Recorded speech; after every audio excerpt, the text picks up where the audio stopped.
Hello, ẹ káàárọ̀, ẹ káàsán, ẹ káalẹ́ níbikíbi tẹ́ bá ti ń wò wá. Múfì Eégbọn òun la ní ká mú wá fún yín. Ṣé ẹ ti wò ó? Múfì tó ń trend lọ́wọ́lọ́wọ́ báyìí ni. Ó dá lé lórí ọmọ ìyá mẹ́ta tó jẹ́ wípé wọn ò rí kan ṣe kan, ìṣẹ̀lẹ̀ sí bá wọn múlẹ̀ bí ẹgbẹ́ ṣùwà láì ti pọ̀ jù.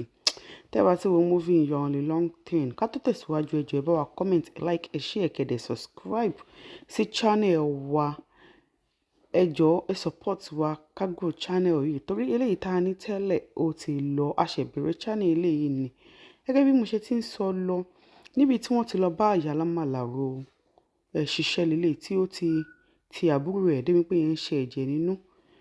Ìyà yìí pọ̀ fún wọn débi pé òun ló wá ti àbúrò ẹ̀ kejì láti lọ fi ojú ẹwà beauty ẹ̀ fi ṣe ògùn owó fún ẹ̀gbọ́n ẹ̀ pé tí ẹ̀gbọ́n òun bá lówó lọ́wọ́, òun mọ̀ pé ẹ̀gbọ́n òun máa tọ́jú àwọn.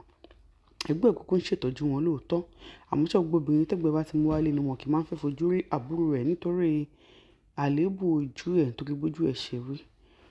Ó wá léèyàn kan tó ti máa ń wò lórí amóhùnmáwòrán tó jẹ́ pé ó nífẹ̀ẹ́ sí gan. Ẹ̀gbọ́n ẹ̀ wá ṣètò bí arábìnrin náà ṣe wálé pé kò fẹ́ láláì mọ̀ wípé ẹlẹ́gbẹ́ ni ẹni tó lọ mú wálé, ìyẹn wá pa ẹ̀gbọ́n ẹ̀ ni.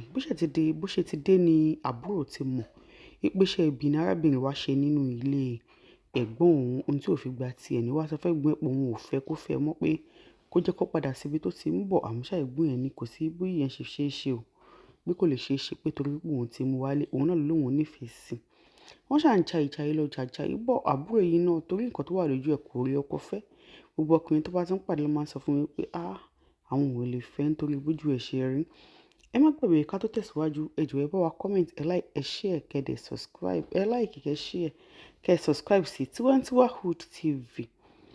A máa ṣe giveaway lórí ìkànnì nígbà tá a bá wọ 1000 followers sí gbogbo àwọn loyal fans wa tí wọ́n ti ń bá wa comment, tó ń bá wa like, tó dẹ̀ ń bá wa share. A ṣe giveaway, cash giveaway ni tó bá dìgbà náà.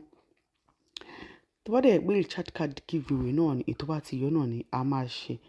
Ẹ má gbàgbé múfì yìí ń show lọ́wọ́lọ́wọ́ ní Bọ́sẹ̀ Kìnìkan TV. Tẹ́ bá wo capture yìí, ẹ ṣì máa fi sínú description.